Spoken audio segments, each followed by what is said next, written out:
আসসালামু আলাইকুম ওয়া রাহমাতুল্লাহি ওয়া বারাকাতুহু। প্রিয় দর্শক, ন্যাশনাল টি কোম্পানির ডিজিএম রফিকুল ইসলামের বিরুদ্ধে একের পর এক দুর্নীতির অভিযোগ। ন্যাশনাল টি কোম্পানির সাবেক ম্যানেজার রফিকুল ইসলাম বর্তমানে ডিজিএম বিরুদ্ধে একের পর এক দুর্নীতির অভিযোগ উঠে আসছে। কোম্পানির কোটি কোটি টাকা আত্মসাৎ করে অধস্তন কর্মকর্তাদের হয়রানি করা পর্যন্ত নানা অপরাধের সঙ্গে তার নাম জড়িয়েছে।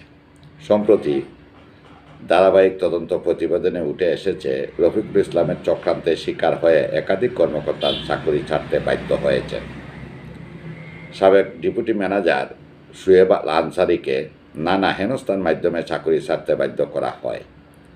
একই কায়দায় সাতচুরি ডিভিশনের ডেপুটি ম্যানেজার কৌশিক আহমদকেও চাকরি থেকে ছাড়তে বাধ্য করা হয়।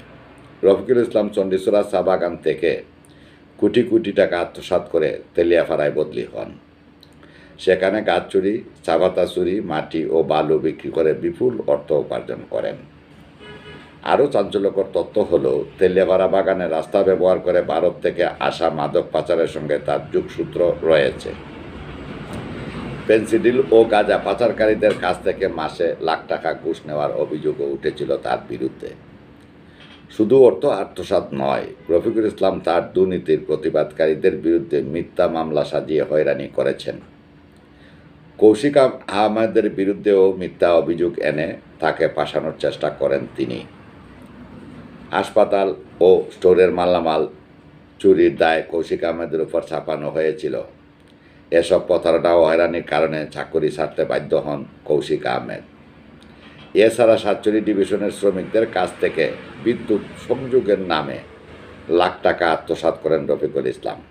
এক পর্যায়ে শ্রমিকরা তার দুর্নীতির বিরুদ্ধে ফুঁসে ওঠে এবং সাতচুরি অফিসে তাকে একদিন তালাবন্দি করে রাখে। শ্রমিকদের চাপে পড়ে অবশেষে আত্মসাৎ করা টাকা ফেরত দিতে বাধ্য হন তিনি। রফিকুল ইসলামের বিরুদ্ধে একাধিক অভিযোগ থাকলেও এখনও তার বিরুদ্ধে কার্যকর ব্যবস্থা নেওয়া হয়নি। ভুক্তভোগীরা দ্রুত তার বিরুদ্ধে তদন্ত ও দৃষ্টান্তমূলক শাস্তির দাবি জানিয়েছেন। এই চ্যানেলে যদি আপনি নতুন হয়ে থাকেন তাহলে চ্যানেলটি সাবস্ক্রাইব করুন এবং আমাদের সঙ্গে থাকুন।